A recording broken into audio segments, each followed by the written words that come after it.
Hello, and welcome to Meet the Author with Layman Library. I'm Derek, and joining me today is Janie Jones, author of the Arkansas Hitchhike Killer, James Waybern Red Hall. Mrs. Jones began her journalism career writing features for the River Valley and Ozark edition of the Arkansas Democrat-Gazette. After finding her niche as a true crime writer for AY magazine, she acted as a consultant for Investigation Discovery. She's here today to share her insights and experience as an author and to read a segment from her new book. Thank you for joining us today. Thank you. I'm so pleased to be able to interview you about this book. I'm happy to be here. Okay. The first thing I think everyone is on their mind is, how did you hear about Mr. Hull? Because according to the book, he murdered 24 people, and we've not really heard about him. Right. At least 24, and probably more than that. Well, I have been a true crime writer for AY magazine for a number of years, and back around 2011, my friend, Wanda McNinch, she said, "Why don't you write about Red Hall?" And I said, "Who is that?" And she said, "Well, I remember back when I was 10 years old, he was like the boogeyman. He killed a lot of people." And I said, "Well, okay." So I looked online. I couldn't find anything about him, nothing. So I went back to Wanda and I said, "Let's try to narrow this down. Give me a time frame." She said, "Well, I was about 10 years old and she was born in 35. So we figured, okay, 1945. And that's where it started. I was able to contact a man who has a giant collection of everything about true crime, from books to magazine and newspaper articles. And I knew that I knew his name, I knew the time frame sort of, and I also found out from Wanda's cousin that he had been written about in old detective magazines. So I contacted this man. His name was Patterson Smith, the one with the big collection. And he found about 5 of those old movie magazines, or detective magazines. And they were very helpful. And that was enough for me to write a 2-part article for AY. So I kind of thought that was all it was going to be. Well, about a year later, I decided to take a break from AY. I was a little tired, thought I was kind of used up. I was just kind of dry. So I took a break, and I knew I wanted to write a book. I just couldn't decide on a subject. And my husband, Wyatt, he said, "Why don't you write about Red Hall?" And I thought, of course. Okay.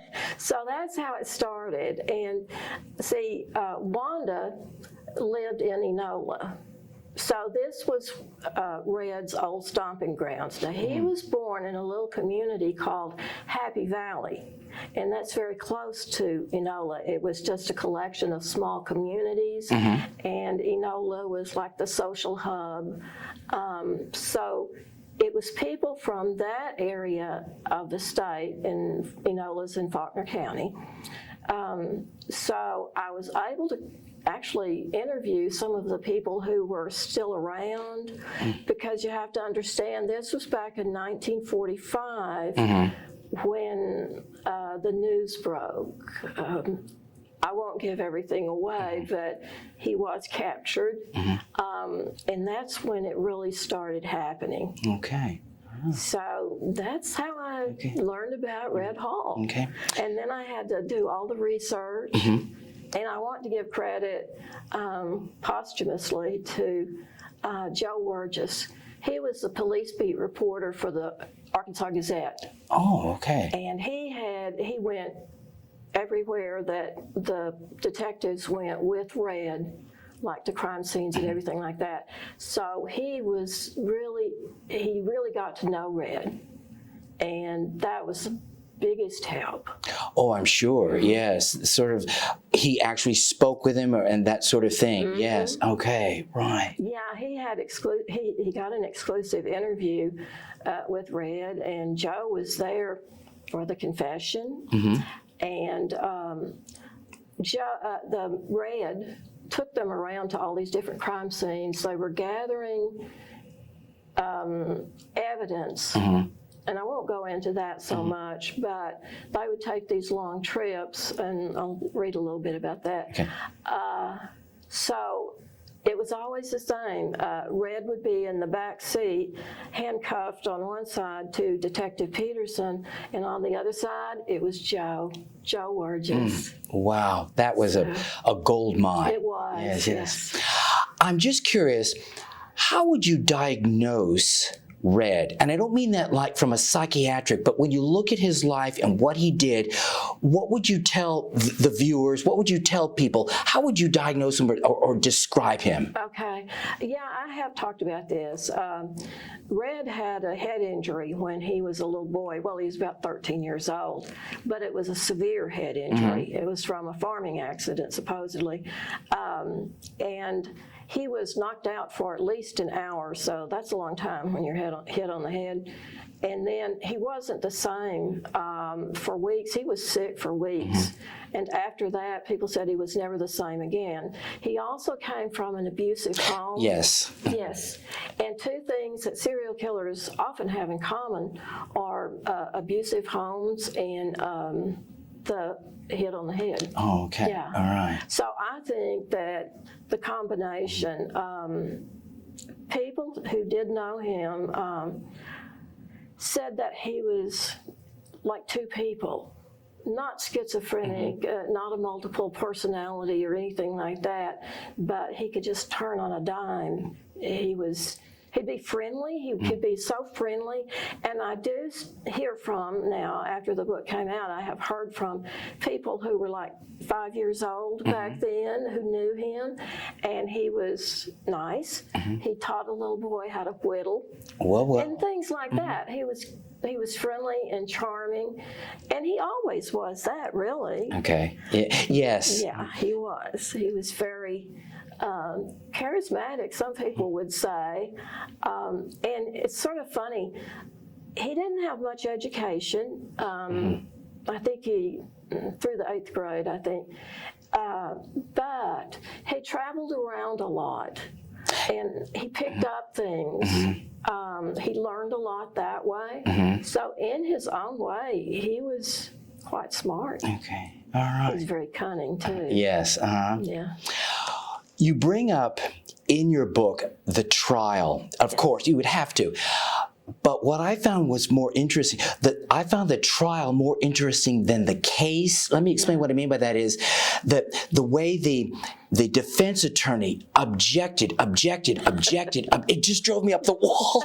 Just thinking, and then the psychiatric aspect, if they wanted to. If you'll discuss that just a little bit. Yeah. His defense attorney was M.V. Moody, and he's another character. And this book is full of characters. It almost reads like fiction, but it's not. And I took most of this verbatim from Joe Wurgis's accounts, from the trial transcript, and from the interviews that I did. And yeah, it was called the Battle of the Psychiatrists because Red did not. He absolutely insisted at first that he did not want to plead insanity. But his lawyer, M.V. Moody, knew that would be the only way he could get off. So Moody called in all these psychiatrists, and they testified about the accident, the head trauma, and the fact that Red's brain just didn't work right. And he actually said one time, he said, there's something wrong up here. And toward the end, he said he kind of wished that they would find out. I don't know if he was thinking about an autopsy or something like that, but he really didn't know what made him do those things. But in the trial, M.V. Moody, man, he was in there slugging away, and he was quite the character, a colorful character. And he would try every kind of delaying tactic is what I would call it. He did everything he could, and some of this is humorous. There is humor in the book, even though it's a grim subject. There is humor, and I like that, and all of that is true. There's some really good things in there. And one in particular at the trial was when Moody put Cecil Foster on the stand. I don't know if you remember that part. I don't remember. Maybe as you relate it, maybe it'll come back. Cecil Foster was a woodcutter, and he was the one who found a skull. And I don't know if you want me to go into that. That's okay. Is this his wife? Yes. Okay, yes. Because I'm going to ask you a question about that. Okay. Go ahead, so bring it up. So Cecil Foster found Red's second wife's skull. Red had beaten her to death, but he left her body out in plain view, basically. He took her out on the riverbank, and he beat her to death there. And he was really... when he fought somebody, he would fight men, and he would put them in the hospital. He was that bad. He was a really strong man, and he really knew how to punch. So I know it didn't take much to kill Fay Rain, but anyway, Cecil Foster found her skull. He took it home with him and threw it up in the loft in the barn. And people wondered about that. They said, who would do such a thing? I was going to ask you that question. Why didn't he call the police? Well, he said that he just figured the skull came up the waterway there because it was like a tributary. Okay. So it was like a ditch or something like that, you know. And he thought that it had just washed in with other debris because it had been a rainy season. So he didn't think anything about it. But when M.V. Moody got him on the stand, Moody would just make him repeat things like, so when they came out there and you found the skull, and who found the arm, or who found the jawbone, who found this, and he'd say, who gave you this, or who was it, a man, woman, or child? I mean, it was so crazy, you know. He's out there with all these police detectives when they found the remains. And they got Cecil Foster out there with them.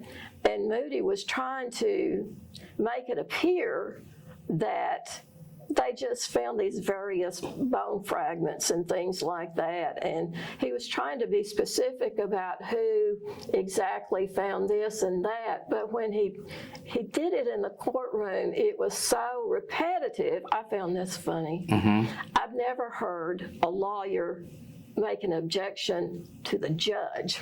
He objected to what the judge said. And I thought that was so funny. But it was because of the repetition. And the judge said, you need to move along. Yes. I remember recalling your book, you said, this isn't the trial of the century, this trial will take a century. That was the district attorney, Mr. Robinson. Yes, he said that. I know that you're not a lawyer, but I was just curious, did you find anything that the DA might have done that was illegal? Or maybe for modern times, would you say, if the trial were to take place today, things that might be different? I know that sort of maybe might catch you off guard. But...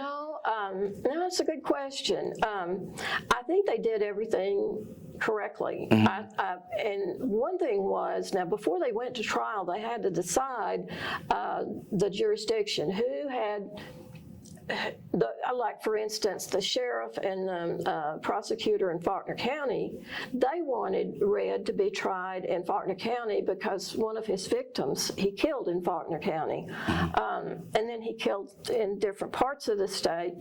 But all those were related to the hitchhike killings. But they decided Robinson had the best case. I mean, I think they had a good case no matter what. And Robinson never tried to pull any fast ones or anything like that. He didn't have to. Red told them everything. He told them everything, and there was physical evidence. So they decided the best case was the killing of Red's second wife, Fayreen Clemens Hall, because there was her body, even though Moody tried to claim it wasn't her body. He said, you can't have a trial without a body. But they had her remains, and her remains were out there on the table, and they had... Then didn't they have the dress? Yes, yes. It was a distinctive dress. It had this very distinctive button closures. So it was easy to identify. And when they had the trial, the last person to see Faye alive was Katie Bryant, and she remembered that outfit because she had seen them that night. She'd been with them that night. So that was an important piece of testimony. And the dress was laid out there, and the jawbone. They had her jawbone, and that was distinctive because she had, they called it a buck tooth. And her father had the same thing. And when the prosecutor, Robinson, he had Mr. Clemens on the stand, and he said, would you come down here and show the jury your bottom teeth? So he did that. And there was that tooth. It was the very same thing as Faye had, and the jawbone. So that was pretty good evidence that it was her jawbone. The clothes were hers. There was just no doubt. There was a thing about the confession. Now, Moody tried to get the confession thrown out because after the fact, this was all after the fact. See, Red, when he was first captured, he was just talk. I mean, once he confessed, you just couldn't shut him up.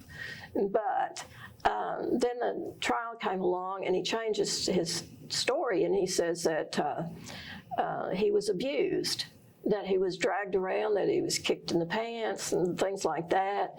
So they had in the judge's chambers, and the judge and the prosecutor questioned the people who were there during the confession, and also Red, and it didn't hold up. What he said about them coercing the confession, that didn't stand up. So the confession was allowed. So they just had everything against him. Okay. Yeah. Right. And they didn't have to pull any fast ones. Okay, all right. You just know that today it's not uncommon to hear of in the news people who were found guilty illegally or because of the district attorney. And I'm just curious if you... Oh, I know about things like that. Yeah. Wrongful convictions. Convictions, yeah, yes. Okay. That's one of my causes.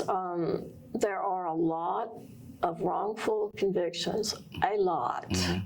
It's been estimated maybe 10 to 20%. Oh my goodness. Because one thing that people don't understand when you talk about wrongful convictions are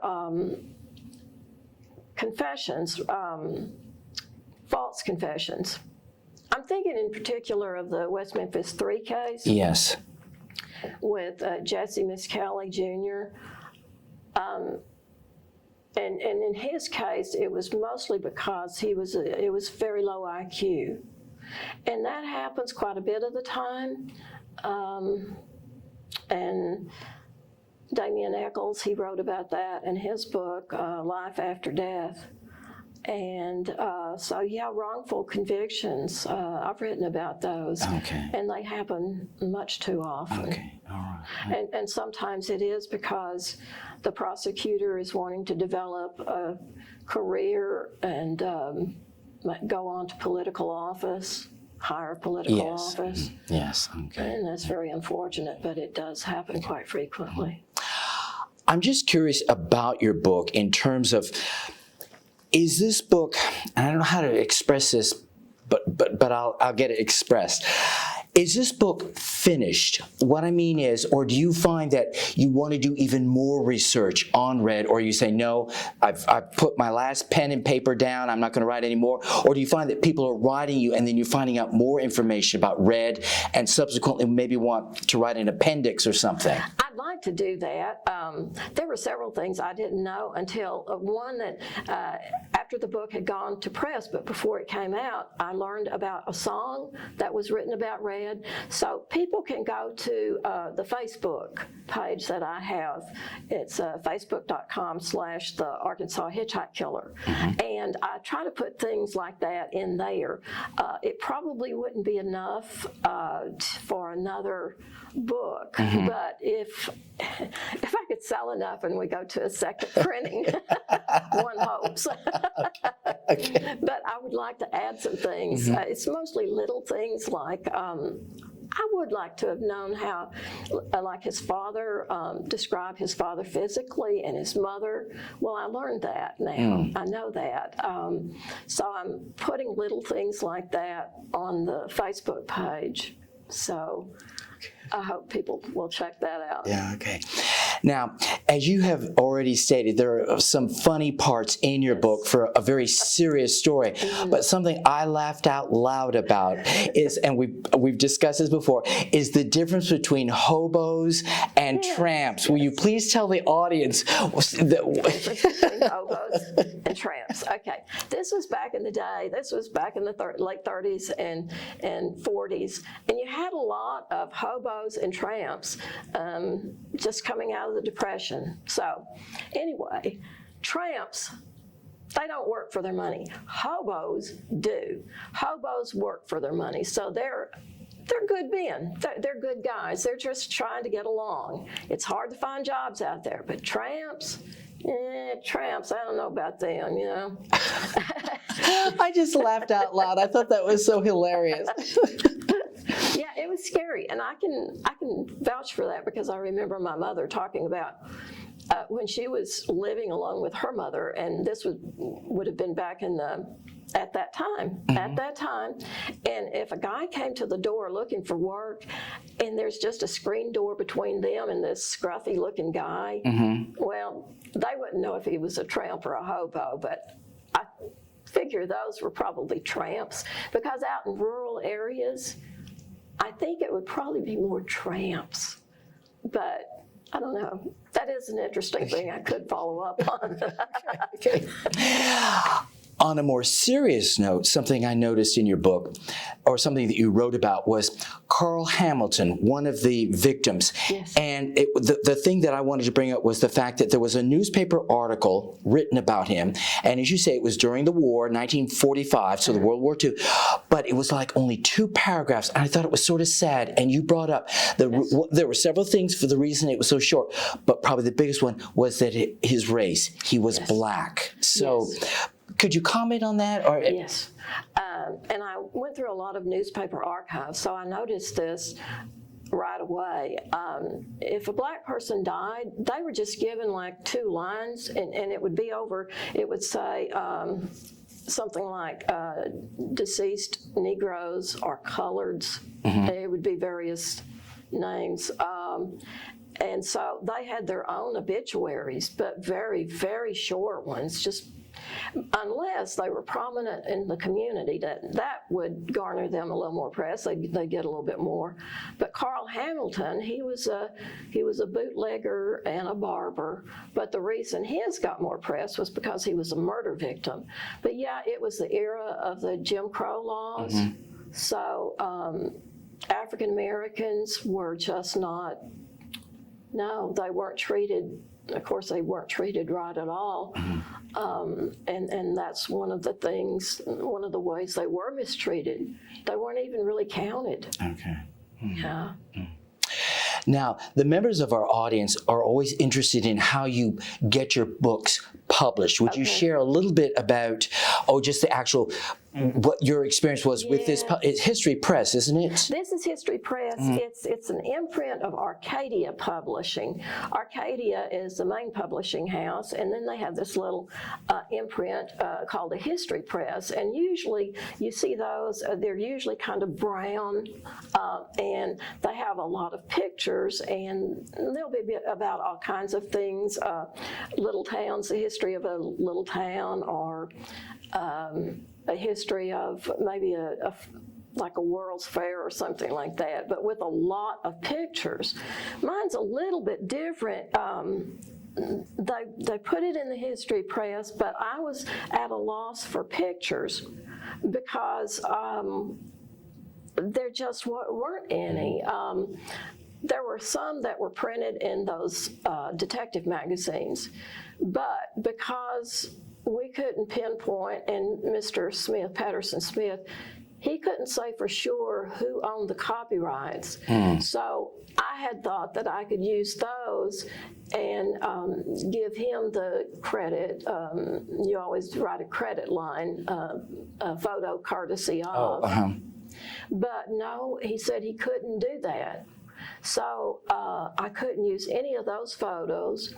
I found some, though, through UALR. They're always so good. They have all these records, and it was UALR's Bowen School of Law library where I found the trial transcript. But anyway, they have a lot of really neat pictures. And I got some there, and then the Democrat Gazette, when they took over the Gazette, they also took over all the past articles and pictures. Those weren't very clear pictures, grainy. So, yeah, it's a little bit different from the other history press books because of the lack of photos, but some, I think some are really good. There's a picture of Detective Peterson, Red. Red's always smiling. Red smiles in all those photos. Yeah. Well, as we both brought up, or more you, he had a charming disposition, Yes, which he is how did. he was able to get away with Yes. what he did. Yes. Yes, he always took advantage of people's kindnesses. And the one I remember most of all is Mr. Adams, E.C. Adams. He was coming to work. He was going to get a job down at Camden in an ordnance plant. And he was from Humboldt, Kansas. He made it all the way to Little Rock. He stayed overnight in Little Rock. And then the next morning when he started out to go to Camden, Red was out there, and it was so cold, and it was drizzly, a little rainy, and he was just out there shivering. And, you know, Mr. Adams, he was a very kind man. And at first, his family didn't think that he could possibly have picked up a hitchhiker because he had done that once before, and they had robbed him. So they didn't think that was possible. But yeah, he was such a kind man, and he saw this fella shivering in the cold there and gave him a ride. And that was sadly a very wrong thing to do. But he was like that. And if it wasn't raining, he'd be out there smiling. He had a great smile. He was nice looking. And my husband brought that up. I never really thought about that much until he had said that. People sometimes associate a good, a pleasant face with virtue. Yes. People do. They don't even think about it, but they do. And he was good looking. He really was. One thing that I always kind of forget is how young he was, because he started killing, he says, when he was 17 years old. It's just phenomenal sometimes when I think about it. That he was so young, but he did. He started out so young. And some people have accused him of killing his brother. He came from a family of 10 children. And they, like I said, it was an abusive home, and the children all had problems.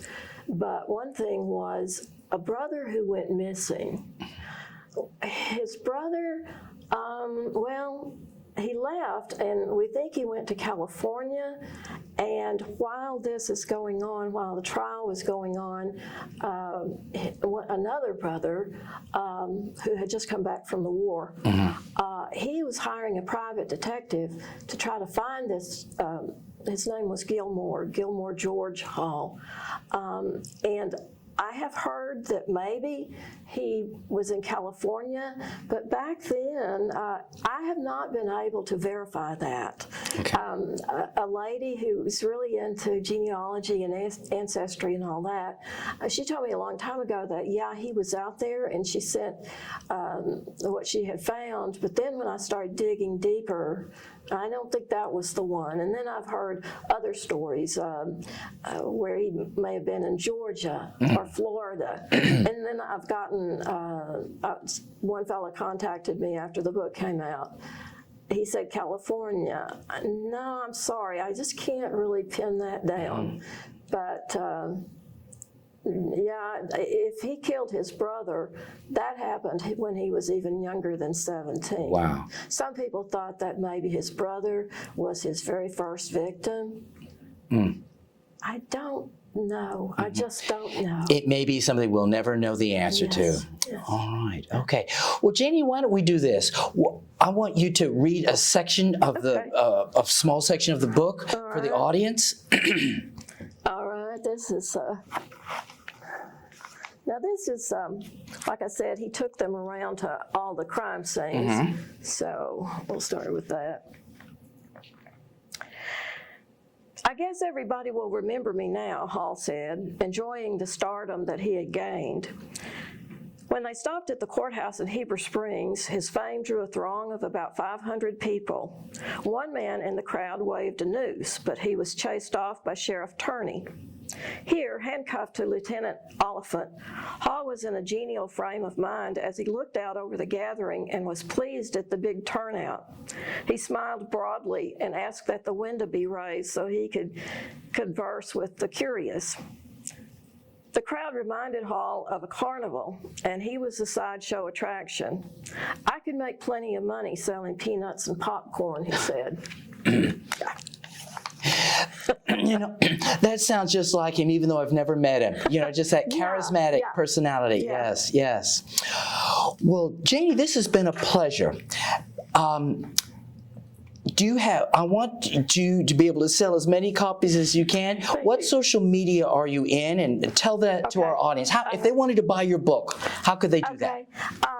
The parent company to the History Press is Arcadia Publishing, and you can Google Arcadia Publishing, like Google Arcadia Publishing plus the Arkansas Hitchhike Killer, and that will take you to a place. You can buy the book through that, or I have Twitter. I'm on Twitter. My handle there is Janie Jones 1230, and I have a link on my Twitter page to the Facebook page. That's facebook.com/the Arkansas Hitchhike Killer. And besides buying it from the publisher, you can find it in online stores like Amazon, of course, is the most famous, and in some brick and mortar stores. Okay. I would like to say that if anyone doesn't really have access to anything like that, please ask your local library to carry a copy. I'm trying to get it in as many libraries as possible. Well, we've got it here at Layman's, so that's how I was able to discover it. So yes, thank you so much. This has been a pleasure. Well, thank you for joining us today. It has been a pleasure. I'm repeating myself. If you're interested in reading more from Mrs. Jones, please visit us at the library or find us online at our website, laymanlibrary.org. Please join us again next time and have a great day, everyone.